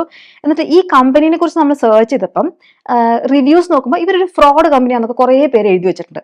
കമ്പനി ഒറിജിനൽ ആണ്, പക്ഷെ ഇവരൊരു ഫ്രോഡ് കമ്പനിയാണെന്ന് റിവ്യൂസ് കണ്ടു. അപ്പൊ നമ്മൾ വിചാരിച്ചു ഇത് സ്ഥിരം പറ്റിക്കൽസ് ആയിരിക്കുന്നു. കാരണം പറ്റിക്കൽസ് കൂടുതലാണ് ഞാൻ പറഞ്ഞല്ലോ. അത് കഴിഞ്ഞ് നമ്മൾ അതൊക്കെ മടക്കി വെച്ചപ്പം പിന്നെ വീണ്ടും ഒരു കത്ത് വന്നു. എന്താണെന്നറിയോ? എന്താ പറയാ, നിങ്ങളെ എന്താ പറയാ, ഇത് വളരെ സീരിയസ് ആണെന്ന് പറഞ്ഞിട്ട് രണ്ടാമതൊരു കത്ത് വന്നു. അപ്പൊ ഞങ്ങൾ വെച്ചാൽ ഇതെന്താ ഇങ്ങനെയെന്ന് വെച്ചിട്ട് ഞങ്ങളുടെ ജർമ്മൻ ഫ്രണ്ടിനോടൊക്കെ ചോദിച്ചപ്പം അപ്പൊ ഇതെന്താ കാര്യം എന്ന് വെച്ചാൽ സൗത്ത് ജർമ്മനിയിൽ എവിടെയുള്ള ഒരു കടയുണ്ട്. ആ കടയിൽ നിന്ന് ഞങ്ങൾ വീട് മാറിയ ശേഷം ആ വീട്ടിൽ ഞങ്ങളുടെ നെയിം ഉണ്ടായിരുന്നല്ലോ. അപ്പൊ ആ നെയിം വെച്ചിട്ട് അവിടെ താമസിക്കുന്ന ഏതോ പിള്ളേര് എന്തോ ഓർഡർ ചെയ്തു. അപ്പൊ ഞങ്ങളുടെ പേരിലാണ് വന്നത്. അപ്പൊ ഞങ്ങൾ വാങ്ങിച്ചു എന്നായി. പക്ഷെ ഞങ്ങൾ വാങ്ങിച്ചിട്ടില്ല. ആ പിള്ളേരെ സാധനം എടുത്തു, അതിന് പേയ്മെന്റ് അവർ ചെയ്തില്ല. കാരണം എന്താ, ഞങ്ങളുടെ പേരിലല്ലേ ബില്ല് വന്നേ. അപ്പോ ഈ സാധനം പെൻഡിങ് പേയ്മെന്റ് ആണെന്നോട്ട് അങ്ങനെ വന്നു. ആ കമ്പനിക്കാര് ഈ കാശ് കൊടുക്കാനുള്ള ആൾക്കാരുടെ അടുത്ത് കാശ് വാങ്ങിക്കേണ്ട ഒരു കമ്പനിയാണ് ഈ ലെറ്റർ അയക്കണത്. ആ കമ്പനിയോട് പറഞ്ഞു ദൈവന്മാര് ഞങ്ങളുടെ അടുത്ത് സാധനം വാങ്ങിച്ച് കാശ് തന്നില്ലാന്ന് ഞങ്ങള്. അങ്ങനെ അവർ ഞങ്ങൾക്ക് ലെറ്റർ അയച്ചു. അങ്ങനെയാണ് ഇത് ഉണ്ടായത്. അപ്പൊ ഞങ്ങൾ അവരുടെ അടുത്ത് പറഞ്ഞു ഞങ്ങൾ ഇങ്ങനെ ഇന്ന ഡേറ്റിന് അവിടെ നിന്ന് മൂവ് ഔട്ട് ചെയ്തിട്ടുണ്ട്, അതിന്റെ അൻവൽഡും കാര്യങ്ങളൊക്കെ കൊടുത്ത്. അപ്പൊ അത് അവരോട് പറഞ്ഞപ്പോൾ അവർക്ക് കാര്യം ശരിയായിട്ടോ, സെറ്റിൽഡ് ആയി. പക്ഷെ ഞാൻ പറഞ്ഞ പെട്ടെന്ന് നമുക്കിത് കാണുമ്പോൾ നമ്മൾ എന്ത് വിചാരിക്കും, അയ്യോ നമ്മളെ ആരോ പറ്റിച്ചോ, അതോ നമ്മൾ ഇനി എന്തെങ്കിലും വാങ്ങിച്ചോ, ഫുൾ കൺഫ്യൂഷൻ ആയിരിക്കും. അപ്പൊ നമുക്ക് ആദ്യമായിട്ട് വരുമ്പോൾ ഭയങ്കര സ്ട്രെസ് ആയിരിക്കും. അതും ഇങ്ങനത്തെ എക്സ്പീരിയൻസസ് ചിലപ്പോൾ നമ്മുടെ കൂടെയുള്ള ആൾക്കാരോട് ചോദിച്ചാൽ അവർക്ക് അറിയുണ്ടാവില്ല. അവർ പറയും അത് ഫ്രോഡാന്ന് തോന്നുന്നു, ഇഗ്നോർ ചെയ്താൽ മതി എന്നൊക്കെ പറയും. പക്ഷെ നമ്മൾ ശരിക്കും പറഞ്ഞാൽ ഇഗ്നോർ ചെയ്യേണ്ടത് മാത്രം ഇഗ്നോർ ചെയ്യുക, മറ്റേത് നമ്മൾ കൃത്യമായി നോക്കുക ഇത് എന്താ സംഭവം. നമ്മൾ ഇതൊക്കെ വെറുതെ ഇഗ്നോർ ചെയ്താൽ പണി നമുക്കിങ്ങനെ മെല്ലതായിട്ട് അക്യുമുലേറ്റ് ചെയ്തിട്ട് വരും. അപ്പൊ പെട്ടെന്ന് തന്നെ ഇങ്ങനെ എന്തെങ്കിലും ഉണ്ടെങ്കിൽ ക്ലിയർ ആക്കുക. അതുമാതിരി തന്നെ ഇമ്പോർട്ടന്റ് ആയ കാര്യം, നിങ്ങൾ വീട് മാറുകയാണെങ്കിൽ അവിടുന്ന് നമ്മുടെ എല്ലാ നെയിംസും കാര്യങ്ങളൊക്കെ എടുത്ത് കളഞ്ഞിട്ട് മാറാൻ പ്രത്യേകം ശ്രദ്ധിക്കുക. പിന്നെ ഒരു കാര്യമുള്ളത്, അങ്ങനെ മാറുമ്പോൾ തന്നെ നമ്മൾ ശ്രദ്ധിക്കേണ്ടത്, നമ്മൾ വീട് മാറുമ്പോഴേ നമുക്ക് പഴയ അഡ്രസ്സിൽ ചിലപ്പോൾ കുറേ സ്ഥലത്ത് എന്തെങ്കിലുമൊക്കെ സാധനങ്ങൾ കൊടുത്തിട്ടുണ്ടാവും. ഇപ്പൊ ഡോക്ടർ എടുത്ത് അല്ലെങ്കിൽ എന്തെങ്കിലും ഇമ്പോർട്ടന്റ് ആയിട്ടുള്ള സ്ഥലങ്ങളിൽ നമ്മുടെ അഡ്രസ്സ് പഴയ അഡ്രസ്സ് ആയിരിക്കും. അപ്പൊ നമുക്ക് അതിന് വേണ്ടിയിട്ട് നമുക്ക് പോസ്റ്റ് ഓഫീസിൽ നമുക്കൊരു ഫോം ഫില്ല് ചെയ്തിട്ട് അവിടെ ഇത്ര കാലത്തോളം അവിടേക്ക് വരുന്ന ഞങ്ങളുടെ പേരിലുള്ള മെയിൽസ് ഈ പുതിയ അഡ്രസ്സിലേക്ക് ഫോർവേഡ് ചെയ്യണം എന്ന് വെച്ചാൽ ഈ മെയിൽസ് അല്ല പറയണത്, ഫിസിക്കൽ ലെറ്റേഴ്സ് ഇങ്ങോട്ടേക്ക് നമുക്ക് ഫോർവേഡ് ചെയ്ത് തരണം എന്ന് പറഞ്ഞിട്ടുള്ള ഒരു സംഭവം നമുക്ക് ചെയ്യാൻ പറ്റും. എത്ര കാലത്തേക്കെന്ന് വെച്ചാൽ നമുക്ക് പറയാം, 6 മാസം 1 വർഷത്തേക്കോ അങ്ങനെ ചെയ്യാൻ പറ്റും. അപ്പൊ ഒരു മിനിമം 6 മാസത്തേക്കെങ്കിലും അത് ചെയ്യാം. അപ്പൊ നിങ്ങൾക്ക് അറിയാൻ പറ്റില്ല എവിടെയൊക്കെ നിങ്ങളുടെ അഡ്രസ്സ് മാറ്റേണ്ടതെന്ന്. അപ്പോൾ അത് കൃത്യമായിട്ട് ചെയ്യാൻ മറക്കാണ്ടിരിക്കുക. ഒന്ന്, അവിടുത്തെ നെയിം നമ്മൾ പോകുമ്പോൾ അത് മാറ്റുക, നമ്മുടെ നെയിം കളയുക. രണ്ടാമത്, പോസ്റ്റ് ഓഫീസിൽ നമ്മുടെ അഡ്രസ്സ് പുതിയത് ഇന്നതാണ്, അങ്ങോട്ടേക്ക് ലെറ്റേഴ്സ് ഫോർവേഡ് ചെയ്യണം എന്ന് പറഞ്ഞിട്ടുള്ളത് അവിടെ രജിസ്റ്റർ DHL ഒക്കെ രജിസ്റ്റർ ചെയ്യാൻ പറ്റും, അത് ചെയ്യാം. അപ്പൊ നമുക്കത് സേഫ് ആയിരിക്കുമല്ലോ. ഇനി കുറച്ച് കൾച്ചറൽ ഷോക്സ് ആയിട്ടുള്ള കുറച്ച് കാര്യങ്ങൾ പറയാം. എന്ന് വെച്ചാൽ നമ്മൾ ജർമ്മനിയിൽ വരുമ്പോൾ നമ്മൾ പൊതുവെ ജർമ്മൻസ് കുറച്ച് പരുഷം റൂഡായിട്ടുള്ള ആൾക്കാരാണെന്നൊരു ഇത് കേൾക്കും. എന്നാൽ തന്നെ അതിന്റെ ഒപ്പം നമ്മൾ കേൾക്കുന്ന ഒരു കാര്യമാണ്, എനിക്ക് പരിചയമുള്ള കുറച്ച് ആൾക്കാർക്ക്, നിങ്ങൾ പറഞ്ഞ ഇവിടെ ആൾക്കാരൊക്കെ കുറച്ച് റൂഡാണെന്നല്ലേ, രാവിലെ തന്നെ അവർ എന്നോട് ഗുഡ് മോർണിംഗ് ഒക്കെ പറഞ്ഞല്ലോ, അല്ലെങ്കിൽ ഗുഡ് മോർഗൻ എന്ന് പറഞ്ഞല്ലോ എന്നൊക്കെ പറയും. അത് ശരിയാണ്, അവർ വിഷ് ചെയ്യും. അത് നമുക്ക് അറിയാത്ത ആളാണെങ്കിൽ നമ്മൾ ഒരേ അപ്പാർട്ട്മെന്റ് താഴെ ഇറങ്ങി പോവാണെങ്കിൽ ഗുഡ് മോർഗൻ അല്ലെങ്കിൽ മോർഗൻ എന്ന് പറഞ്ഞിട്ടാണ് ഇറങ്ങി പോവുക. അത് ഒരു എന്താ പറയാ, ഒരു സാധാരണ ചെയ്യുന്ന പല്ല് തേക്കുന്ന പോലത്തെ ഒരു സംഭവമാണ് അവർക്ക്. അതായത് നമ്മളോട് അവർക്ക് പ്രത്യേകിച്ച് സ്നേഹമൊന്നും അല്ലെങ്കിൽ ശത്രുതയൊന്നും ഉണ്ടായിട്ടല്ല, അതൊരു രീതിയാണ്, ഒരു കൾച്ചറൽ രീതിയാണ്. അതിപ്പോൾ നമ്മൾ ഒരാളെ കാണുമ്പോൾ നമുക്ക് അറിയാവുന്നതാണെങ്കിൽ ചിരിക്കുക എന്നുള്ളൊരു ഇതല്ലേ നമ്മൾ ചെയ്യുക. നമുക്ക് അറിയാവുന്നതാണെങ്കിലും അറിയാത്തതാണെങ്കിലും നമ്മുടെ ബിൽഡിങ്ങിൽ നിന്ന് ഒരേ സ്ഥലത്തുനിന്നൊക്കെ പോകുന്നതാണെങ്കിൽ മോർഗൻ എന്ന് പറഞ്ഞ് പോകുന്നത് നല്ല രീതിയാണ്. അത് പറഞ്ഞപ്പോഴാണ് വേറൊരു കാര്യം പറയാൻ മറന്നുപോയത്. നാട്ടിൽ നമ്മുടെ സർട്ടിഫിക്കറ്റ്സ് ഒക്കെ കൊണ്ടുവരണം കേട്ടോ, ഒറിജിനൽ.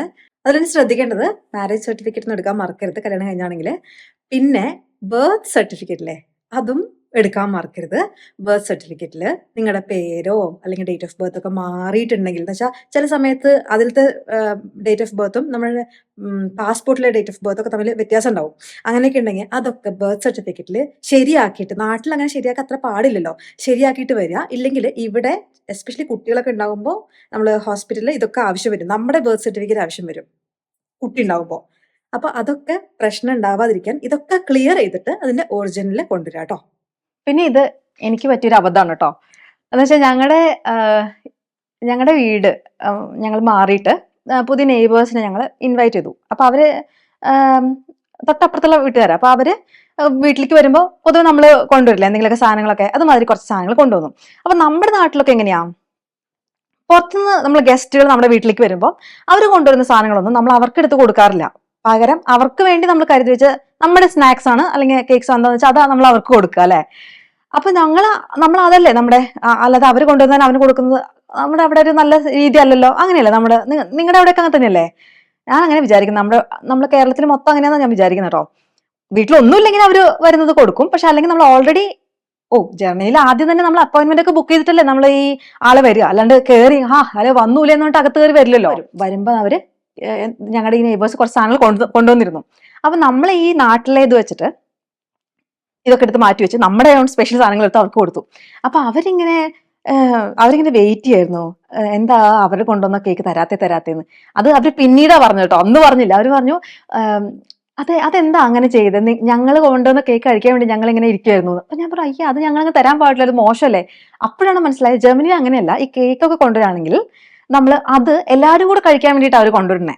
അപ്പൊ നമ്മൾ അവിടെ എല്ലാവർക്കും കൊടുക്കണം. അങ്ങനെയാണ് അതിന്റെ ഒരു രീതി. അപ്പൊ അപ്പൊ നമ്മളിപ്പോ അവര് ഞങ്ങളുടെ ഫ്രണ്ട്സ് ആയതുകൊണ്ട് അവര് പിന്നീട് ഞങ്ങൾക്ക് സംസാരിച്ച് പറഞ്ഞു. അപ്പൊ ആ സംസ്കാരത്തിന്റെ വ്യത്യാസം ആയതുകൊണ്ട് നമ്മൾക്ക് ഇനി ആരെങ്കിലും ജർമ്മൻസ് വരികയാണെങ്കിൽ അവർ കേക്കൊക്കെ കൊണ്ടുവരികയാണെങ്കിൽ അവരോട് കൂടി ഷെയർ ചെയ്തത് കഴിക്കുക എന്നുള്ളത് പഠിച്ചു. ഹാർഡ് വേ പഠിച്ച പാഠങ്ങളാണ്. അപ്പൊ അത് ഷെയർ ചെയ്യാണ്. വേറൊരു കാര്യമുള്ളത്, ജർമ്മൻസ് സംസാരിക്കുമ്പോൾ വളരെ സ്ട്രെയിറ്റ് ഫോർവേഡ് ആയിട്ട് സംസാരിക്കും. ഇതെനിക്ക് ഇഷ്ടമല്ല, എനിക്കത് വരാൻ പറ്റില്ല, എനിക്ക് ചെയ്യാൻ പറ്റില്ല, അങ്ങനെ വളരെ സ്ട്രെയിറ്റ് ഫോർവേഡ് ആയിട്ട് പറയും. അപ്പൊ നമ്മൾ അങ്ങനെ ഇങ്ങോട്ട് കേട്ട് വളർന്ന സംസ്കാരം അല്ലല്ലോ നമ്മുടെ. ഇത് എനിക്ക് അത്ര താല്പര്യമില്ല, സോറി കേട്ടോ, ഇങ്ങനെയൊക്കെ പറഞ്ഞാൽ നമ്മൾ കുറച്ച് മയത്തിലാണ് സംസാരിക്കുക. അതിപ്പോ കിട്ടിയില്ലെങ്കിൽ കുഴപ്പമില്ല, എനിക്ക് അത് ഇപ്പൊ പിന്നെ എടുക്കാം. എപ്പോഴും ഞാൻ പൊതുവെ കേട്ടിട്ടുള്ള സാധനം, താല്പര്യമില്ലെങ്കിൽ അത് പിന്നെ ആവട്ടെ എന്ന് പറയുന്നതാ. അതിന്റെ അർത്ഥം അപ്പൊ താല്പര്യമില്ല എന്നർത്ഥം വേണ്ടാന്നാണ് ശരിക്കും. പക്ഷെ അത് കേൾക്കുമ്പോൾ തന്നെ നമുക്കറിയാം അവർക്ക് താല്പര്യമില്ല എന്ന്. അല്ലാതെ പിന്നെ ചെയ്യാം എന്ന് പറഞ്ഞിട്ടായിരിക്കില്ല മിക്കവാറും. പക്ഷെ ജർമ്മൻസ് അങ്ങനെയല്ല. ഐ ഡോണ്ട് ലൈക്ക് ഇറ്റ് എന്ന് പറയും അവർ കൃത്യമായിട്ട് സ്ട്രെയിറ്റ് ഫോർവേഡ് ആയിട്ട് പറയും. നമ്മൾ ആദ്യമൊക്കെ കേൾക്കുമ്പോൾ മൈ ഗോഡ് ഇവൾക്ക് എന്നെ ഒട്ടും ഇഷ്ടമല്ല എന്നൊരു ഫീലിംഗ് വരുമായിരിക്കും. പക്ഷെ കാലക്രമേണ നമുക്ക് അത് ഭയങ്കര ഇഷ്ടമായിരിക്കും. എന്തൊരു സുഖമാണ്, ഇത് എന്താ അയാൾ ഉദ്ദേശിച്ചതെന്നിങ്ങനെ നമ്മൾ തല പുകഞ്ഞ് ആലോചിക്കേണ്ട കാര്യമില്ല. ഇഷ്ടപ്പെട്ടെങ്കിൽ ഇഷ്ടപ്പെട്ടു, ഇഷ്ടപ്പെട്ടില്ലെങ്കിൽ ഇഷ്ടപ്പെട്ടില്ല, സിമ്പിൾ. അപ്പൊ നമ്മളും അങ്ങനെയായി മാറും. അപ്പൊ അത് നല്ലൊരു കാര്യമായിട്ട് നമ്മൾ കൺസിഡർ ചെയ്യുക. അവര് സ്ട്രെയിറ്റ് ഫോർവേഡ് ആയിട്ട് സംസാരിക്കും. അതുകൊണ്ട് തന്നെ നമ്മൾ പുഷിയായിട്ട് അങ്ങോട്ട് ഇത് നിങ്ങൾ എടുക്കണം അങ്ങനെ രീതിയിൽ സംസാരിക്കാതിരിക്കുക. കാരണം കൾച്ചറലി നമ്മൾ ഭയങ്കര ഡിഫറെന്റാ. അപ്പൊ നമ്മൾ വരുമ്പോൾ നമ്മൾ എങ്ങനെയാണ് ഇത്രയും കാലം സംസാരിക്കുന്നത് ചെയ്തത് അത് നമ്മുടെ കൂടെ ഉണ്ടാവും. അപ്പൊ നമ്മൾ കുറച്ചുകൂടി ചിന്തിച്ച്, ഇനിഷ്യലി നമുക്ക് കുറച്ച് പ്രശ്നങ്ങൾ ഉണ്ടാവാൻ ചാൻസ് ഉണ്ട് നമ്മൾ അത്രയും ശ്രദ്ധിച്ചില്ലെങ്കിൽ. പക്ഷെ അങ്ങനെ വിഷമം വിചാരിക്കേണ്ട, അത് അവരുടെ ഒരു രീതി മാത്രമാണ്. വേറൊരു ഇമ്പോർട്ടൻറ്റ് കാര്യമുള്ളത്, ഇതും എനിക്ക് പറ്റിയൊരു അബദ്ധമാണ്. ഓഫീസിലെ മറ്റന്നാളോ അല്ലെങ്കിൽ 2 ദിവസം കഴിഞ്ഞിട്ട് എൻ്റെ ഒരു കലീഗിന്റെ ബർത്ത്ഡേ ആണ്. അപ്പോൾ ആള് സ്പാനിഷ് ആയിരുന്നു. അപ്പൊ ആള് പോവല്ലേ, വെക്കേഷൻ ആണ്. അപ്പോൾ പോകുന്നതിന് മുമ്പ് ഞാൻ എന്നാ ബർത്ത്ഡേ വിഷ് ചെയ്യാന്ന് വിചാരിച്ചിട്ട് ഹാപ്പി ബർത്ത്ഡേ ഇൻ അഡ്വാൻസ് എന്ന് നമ്മൾ എപ്പോഴും പറയാറുള്ള പോലെ പറഞ്ഞു. എൻ്റെ അമ്മോ, അതിന്റെ ഒപ്പം എനിക്കൊരു ബാക്ക്ഗ്രൗണ്ട് മ്യൂസിക് ഇവിടെ എന്നുള്ളത് കേട്ടു എന്ന് എനിക്ക് തോന്നണേ. കാരണം ബർത്ത്ഡേ ഒരിക്കലും അഡ്വാൻസ് വിഷ് ചെയ്യാൻ പാടില്ല. അത് ജർമ്മനി മാത്രമല്ല, ഈ നെയ്ബറിംഗ് കൺട്രീസിലൊക്കെ ഇങ്ങനെ തന്നെയാണെന്ന് തോന്നണേ. നമ്മൾ ആ ബർത്ത്ഡേ കഴിഞ്ഞിട്ട് ബിലേറ്റഡ് ബർത്ത്ഡേ വിഷസ് കൊടുക്കുന്നതിന് കുഴപ്പമില്ല. അതുപോലെ ബർത്ത്ഡേ അന്ന് അതാണ് ഏറ്റവും നല്ലത്. ഹാപ്പി ബർത്ത്ഡേ എന്ന് പറഞ്ഞിട്ട് മെസ്സേജ് അയക്കുന്നത് അത് കുഴപ്പമില്ല. കാരണം ഈ ബർത്ത്ഡേയുടെ അന്ന് ഇവരൊക്കെ ലീവ് എടുക്കുന്ന ഒരു ടെൻഡൻസി ഉണ്ട്. ആ ബർത്ത്ഡേ അവരുടേതായ ഒരു പ്രൈവറ്റ് ആൾക്കാരായിട്ട് ആഘോഷിക്കുന്നത്. അപ്പൊ ഓഫീസിലൊക്കെ നമ്മൾ ഈ ലീവ് എടുക്കാൻ പോകുമ്പോൾ നമ്മൾ വിചാരിക്കില്ല ഒന്ന് അവനെ ബർത്ത്ഡേ ആയിട്ട് പോവല്ലേ എന്ന് വെച്ചാൽ നമ്മൾ വിഷ് ചെയ്യാൻ നിൽക്കും. ചെയ്യരുത്, ഒരിക്കലും ചെയ്യരുത്. ബർത്ത്ഡേ അന്നോ അത് കഴിഞ്ഞോ മാത്രമേ വിഷ് ചെയ്യാൻ പാടുള്ളൂ കേട്ടോ. ഇല്ലെങ്കിൽ അതൊരു ബാഡ് ലക്ക് ആയിട്ടാണ് അവർ കണക്കാക്കുന്നത്. അതാ പ്രശ്നം. അവരുടെ ഒരു വർഷം അങ്ങനെ മോശമാക്കണ്ടല്ലോ. വേറൊരു ഇമ്പോർട്ടൻറ്റ് കാര്യം, ഇത് ഞാൻ കുറച്ചുകൂടെ ഇങ്ങനെ പൊരുത്തപ്പെട്ട് വരുന്ന ഒരു പരിപാടിയാണ്, ന്യൂഡിറ്റി എന്ന് വെച്ചിട്ടുണ്ടെങ്കിൽ. നമ്മുടെ നാട്ടിൽ വസ്ത്രം അണിഞ്ഞു നടക്കുക എന്നുള്ളത് അല്ലെങ്കിൽ വസ്ത്രം കുറയുക എന്നുള്ളത് വളരെ മോശമായിട്ട് കാണാറ്. ഇപ്പോഴൊക്കെ അത് കുറച്ചുകൂടി ബെറ്ററായി. പക്ഷെ ഞാൻ ആ ചെറിയ ഷോർട്ടായിട്ടുള്ള ഡ്രസ്സിന്റെ കാര്യമല്ല പറയണത്. നമ്മൾ ഈ ജിമ്മിലേക്കൊക്കെ പോകുമ്പോൾ പൊതുവെ അവിടെ ഇപ്പം പെണ്ണുങ്ങൾക്കും ആണുങ്ങൾക്കൊക്കെ പൊതുവെ സെപ്പറേറ്റ് ആയിട്ടുണ്ടെന്ന് തോന്നുന്നു. ഞാൻ പോയതൊരു വിമൻസ് ഒള്ളി ജിമ്മായിരുന്നു. അപ്പോൾ അവിടെ നമുക്ക് ഫുൾ എന്താ പറയാ, നമ്മുടെ സിനിമയിൽ മോഹൻലാൽ പറയില്ലേ, എന്താ പറയുക, നീലനീശീതിയിൽ നീ കണ്ടോ എന്നൊക്കെ ചോദിക്കുന്നില്ല. അതുമാതിരി ഫുൾ ന്യൂഡായിട്ട് നമ്മൾ ആൾക്കാർ നടക്കും. അത് വളരെ കോമൺ ആണ്. അതിപ്പോൾ നമ്മൾ അവിടെ ചെന്ന് നമ്മളും അങ്ങനെ നടക്കേണ്ടി വരും. എന്ന് വെച്ചിട്ടുണ്ടെങ്കിൽ നടക്കുക എന്ന് വെച്ചാൽ ജിമ്മിൽ മുഴുവൻ അങ്ങനെ ന്യൂഡായി നടക്കാന്നല്ല ഞാൻ പറയണത്. ഈ ജിമ്മിൽ പോയി കഴിഞ്ഞ് നമുക്ക് കുളിക്കാനുള്ളൊരു സ്ഥലം ഉണ്ടാവും. അവിടെ പൊതുവെ ആൾക്കാർ കുളിച്ചിട്ടാണ് പിന്നെ അവർ വർക്കിന് പോകുന്ന ആൾക്കാരുണ്ടാവും, അല്ലെങ്കിൽ തിരിച്ച് വീട്ടിൽ വരുന്ന ആൾക്കാരുണ്ടാവും. അത് ഒരു പ്രോബ്ലം ആയിട്ടോ അതൊരു പ്രശ്നമായിട്ടോ അവർ കണക്കാക്കുന്നില്ല. അതിനെക്കുറിച്ച് അവർ ബോധേഡേ അല്ല. പക്ഷെ നമ്മൾ ഈ ഒരു ഇങ്ങനെ ഒരു സംസ്കാരത്തിൽ നിന്ന് വരാത്തപ്പോൾ നമുക്ക് ഇതെന്താ ഇങ്ങനെ എന്നൊരു ഫീലിംഗ്, നമുക്ക് അവിടെ നിൽക്കാൻ തന്നെ പറ്റില്ല. നമുക്ക് കണ്ണടിച്ചു പോകുന്നു, തലടിച്ചു പോകുന്നതൊക്കെ തോന്നും. പക്ഷെ അത് ഇനീഷ്യലി ഉള്ള ഒരു പ്രശ്നം മാത്രമാണ്. നമ്മളെ മനസ്സിലാക്കിപ്പിക്കുക. ന്യൂഡിറ്റി എന്ന് പറഞ്ഞാൽ നമ്മൾ ഇങ്ങനെ കൊണ്ടു നടക്കേണ്ട കാര്യമൊന്നുമില്ല. അത് തന്നെ എത്ര ഒരു സമാധാനം ഉണ്ടെന്ന് പറയും. ഇതൊന്നും വലിയ കാര്യമല്ല എന്ന് പറയുമ്പോൾ തന്നെ മനസ്സിലൊരു ഭാരം ഒഴിഞ്ഞു പോലെയാണ്. പക്ഷെ ആദ്യം എനിക്ക് ഭയങ്കര പ്രോബ്ലം ആയിരുന്നു. ഇപ്പം എനിക്കതൊരു പ്രശ്നമേ അല്ല. കാരണം ഈ മോനെ കൊണ്ട് സ്വിമ്മിങ്ങിനൊക്കെ പോകുമ്പോൾ അവിടെ അങ്ങനെയാണ്. കുട്ടികളാണെങ്കിലും വലിയ ആൾക്കാരാണെങ്കിലും നമ്മൾ സെപ്പറേറ്റ് ആയിട്ട് ജെൻസിനും ലേഡീസിനും ഉണ്ട്. പക്ഷെ ന്യൂഡായിട്ട് അവിടെ നമുക്ക് ചെയ്യേണ്ടി വരിക എന്ന് വെച്ചിട്ടുണ്ടെങ്കിൽ ഓപ്പൺ ആയിട്ടുള്ള ബാത്റൂംസ് ആയിരിക്കും. അപ്പൊ അങ്ങനെ കുളിക്കേണ്ടയും വസ്ത്രം മാറേണ്ടയും വരുന്നത് വളരെ നോർമലാണ്. അതിനെ വേറൊരു കണ്ണോടുകൂടി കാണുക അല്ലെങ്കിൽ അതിനെ മോശമായിട്ട് മനസ്സിൽ കൊണ്ടുനടക്കേണ്ട ഒരു കാര്യമില്ല. അത് വളരെ ഓപ്പൺ ആയിട്ട് എംബ്രേസ് ചെയ്യുക എന്നുള്ളത് ഞാൻ റെക്കമെൻഡ് ചെയ്യുന്ന ഒരു കാര്യമാണ്. നമ്മൾ അങ്ങനെ ചെയ്യുമ്പോൾ തന്നെ നമുക്ക് ഇങ്ങനെ ഈ ഭയങ്കരമായിട്ട് ഒബ്ജക്ടിഫിക്കേഷൻ ഒക്കെ ചെയ്യുന്നത് കുറച്ച് കുറയും. പിന്നെ കുറച്ചുകൂടെ നമുക്ക് സമാധാനം ഉണ്ടാവുമെന്ന് എനിക്ക് തോന്നുന്നു. ഇതിൽ വ്യത്യസ്ത അഭിപ്രായം ഉണ്ടാവാൻ ചാൻസ് ഉണ്ട്, എനിക്ക് മനസ്സിലാക്കാം. പക്ഷെ ഞാൻ പറയുന്നത് ഇവിടെ അങ്ങനെ ആൾക്കാർ അതിനെ അത്ര വലിയ സംഭവമായിട്ട് കണക്കാക്കാറില്ല. എസ്പെഷ്യലി ഈ എഫ് കാക്ക എന്ന് പറഞ്ഞിട്ടൊരു സംഘടന ഒക്കെ ഉണ്ട് ഇവിടെ, ന്യൂഡിസ്റ്റ്. അപ്പൊ അവരുടെ ബീച്ചൊക്കെ ഉണ്ടെന്ന് കേട്ടിട്ടുണ്ട്. ഞാൻ പോയിട്ടില്ല, പോകണമെന്ന് ആഗ്രഹമൊക്കെ ഉണ്ട്. പക്ഷെ അവിടെ പോകുമ്പോൾ നമ്മളും അവരെ പോലെ വേണം പോകാൻ എന്നാണ് പറയുന്നത്. മനസ്സിലായില്ല എങ്ങനെയാണെന്ന്. അപ്പോൾ നമ്മൾ അത്രയ്ക്കും എന്താ പറയുക, ഓപ്പൺ മൈൻഡഡ് ആണെങ്കിൽ നമുക്ക് അതൊക്കെ ചെയ്യാം. അവിടെ ആരും പോയി നോക്കാനൊന്നും പോകുന്നില്ല. മനുഷ്യന്മാരല്ലേ, അത് ആ രീതിയിൽ അങ്ങനെ പോകാം. ഓക്കെ. അപ്പോൾ അടുത്ത കാര്യം പറയാനുള്ളത്, നമ്മൾ പെട്രോൾ സ്റ്റേഷനിൽ പോകുമ്പോൾ, നമ്മൾ പെട്രോൾ പമ്പിൽ പോകുമ്പോൾ, നമ്മൾ ഫ്യൂവൽ നിറയ്ക്കാൻ പോകുമ്പോൾ, നമ്മുടെ നാട്ടിൽ ഒരു ചേച്ചിമാരൊക്കെ, ഇനി ഇപ്പം അത് മാറിയൊന്നും എനിക്കറിയില്ല. നമ്മളൊക്കെ പോകുമ്പോൾ ഒരു ചേച്ചി അവിടെ നിന്ന് ഇങ്ങനെ ഒഴിച്ചു തരും, എന്നിട്ട് എത്ര മോനെന്നൊക്കെ ചോദിക്കും. അപ്പോൾ അത് പറഞ്ഞു കൊടുക്കും, അത് ഫില്ല് ചെയ്യുക, അങ്ങനെയല്ലേ. ഇവിടെ പൊതുവെ കാണുന്നത് നമ്മൾ അവിടെ പോയിട്ട് നമ്മൾ എടുത്ത് ഫില്ല് ചെയ്യുക, അതിനുശേഷം നമ്മൾ അവിടെ പോയിട്ട് പേ ചെയ്യാം. അപ്പൊ ചിലപ്പോൾ ആദ്യമായിട്ട് ഒരു വണ്ടിയൊക്കെ എടുത്ത് പോകുമ്പോൾ ചിലപ്പോൾ നമുക്കത് കൺഫ്യൂഷൻ, ഇതെന്ത് ആളും ഇല്ലല്ലോ, എന്താ ചെയ്യേണ്ടത്. നമ്മളായിട്ടാണ് ഫില്ല് ചെയ്യേണ്ടത് ആദ്യം. അത് കഴിഞ്ഞ ശേഷമാണ് നമ്മൾ പേ ചെയ്യാം. പിന്നെ വേറൊരു കാര്യമുള്ളത്, പൊതുവെ നമ്മൾ വെള്ളക്കാരെന്ന് പറയുന്നത് നമുക്ക് ബ്രിട്ടീഷ് ആയിട്ടുള്ള ആൾക്കാരാണ് കുറച്ചുകൂടെ ഒരു ചിന്ത വരിക. അപ്പൊ നമ്മളങ്ങനെ ജർമ്മനിയിലെ ജർമ്മൻ ആണ് ഭാഷ, അതുകൊണ്ട് അവർക്ക് ഇംഗ്ലീഷ് അറിയില്ല എന്നൊരു ഫീലിംഗ് നമുക്ക് ചിലപ്പോൾ തലയിൽ വരാൻ പാടായിരിക്കും. നിങ്ങളൊക്കെ വെള്ളക്കാരല്ലേ, നിങ്ങൾക്ക് ഇംഗ്ലീഷ് അറിഞ്ഞൂടെ എന്നുള്ളൊരു ഫീലിംഗ്, അങ്ങനെ ഒരു പ്രിജുഡിസ് നമുക്ക് ഉണ്ടാവാൻ ചാൻസ് ഉണ്ട്. അപ്പോൾ അതല്ല, പലർക്കും ജർമ്മനിയിൽ എസ്പെഷ്യലി ഈ ഗ്രാമങ്ങളിലൊക്കെ താമസിക്കുന്നവർക്ക് ഒട്ടും ഇംഗ്ലീഷ് അറിയില്ല. പിന്നെ ബെർലിനിലൊക്കെ എന്ന് വെച്ചാൽ അയാൾക്ക് ഇംഗ്ലീഷ് അറിയാം കേട്ടോ, പക്ഷെ അവര് ഇംഗ്ലീഷ് അറിയില്ല എന്ന് പറയും. കാരണം നമ്മുടെ നാട്ടിൽ തന്നെ ഇപ്പൊ അത്യാവശ്യം ഇംഗ്ലീഷ് അറിയാവുന്ന ആൾക്കാർ തന്നെ, ഇപ്പൊ ഞാൻ ഇംഗ്ലീഷ് പഠിപ്പിക്കുന്നുണ്ടല്ലോ, അപ്പോൾ ആൾക്കാർ പറയും അയ്യോ എനിക്ക് ഒട്ടും ഇംഗ്ലീഷ് അറിയില്ല എന്ന്. അവരുടെ നമ്മുടെ ക്ലാസ്സിലൊക്കെ ലൈവ് ക്ലാസ് ഒക്കെ ഉള്ളപ്പോൾ അവർ പറയും അറിയില്ല കേട്ടോ എന്ന് പറഞ്ഞിട്ട് ചെറു ഇംഗ്ലീഷ് പറഞ്ഞേക്കാം. അപ്പൊ അങ്ങനത്തെ ഒരു മാനസിക ചിന്താഗതി ഇവർക്കും ഉണ്ട്. ഇവർക്ക് ഇംഗ്ലീഷ് അറിയാമെങ്കിൽ ഇവർ ഇംഗ്ലീഷ് അറിയില്ല എന്നാ പറയാ. അപ്പൊ നമ്മൾ കഴിവതും നമ്മൾ അറിയാവുന്ന ജർമ്മൻ വെച്ചിട്ട് സംസാരിക്കാൻ ശ്രമിച്ചാൽ അവര് ഹാപ്പി ആയിരിക്കും, അവർ നമ്മളെ ഹെൽപ്പ് ചെയ്യും. അവർ വളരെ പേഷ്യൻ്റ് ആയിരിക്കും, പൊതുവെ പേഷ്യൻ്റ് ആയിരിക്കും. എന്നാലും ഈ ചില സമയത്ത് നമ്മൾ ബിബിറ്റ് മനസ്സിലായില്ല ഒന്നുകൂടെ പറയാൻ പറ്റുമെന്നൊക്കെ പറഞ്ഞാൽ അവർ ചിലപ്പോൾ വളരെ ആസ് ഏസ് എന്നൊക്കെ പറഞ്ഞ് ഭയങ്കര ഉറക്കെ പറയുമ്പോൾ നമുക്ക് അയ്യോ ഇവർക്ക് ദേഷ്യമായോ ഞാൻ ചോദിച്ചതെന്നൊക്കെ തോന്നാം. അതൊന്നുമില്ല, അവർ വെറുതെ അത് റിപ്പീറ്റ് ചെയ്യുന്നത് മാത്രമേ ഉള്ളൂ. അതിനിടയിൽ പ്രത്യേകിച്ച് വികാരമൊന്നുമില്ല. ഉണ്ടെങ്കിൽ തന്നെ നമ്മൾ കെയർ ചെയ്യാൻ പോകരുത്.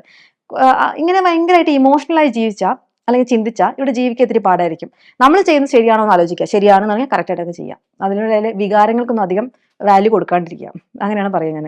ഇല്ലെങ്കിൽ നമുക്ക് ഭയങ്കരമായിട്ട് എപ്പോഴും വിഷമിക്കാനും സങ്കടപ്പെടാനും തന്നെ നേരമുണ്ടാവുള്ളൂ.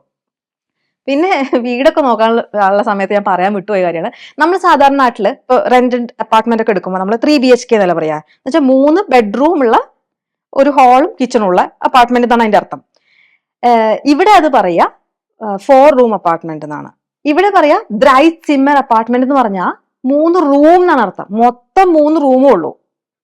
അപ്പൊ അത് ആലോചിക്കണം. അപ്പൊ നമ്മൾ ഈ 3 BHK എന്ന് കേട്ട് നമ്മൾ ഈ 3 കാണുമ്പോൾ ഉടനെ BHK ആയിരിക്കും അസ്യൂം ചെയ്യരുത്. അവരെന്താ ഉദ്ദേശിക്കണെന്നുള്ളത് നമ്മൾ കൃത്യമായിട്ട് നോക്കുക.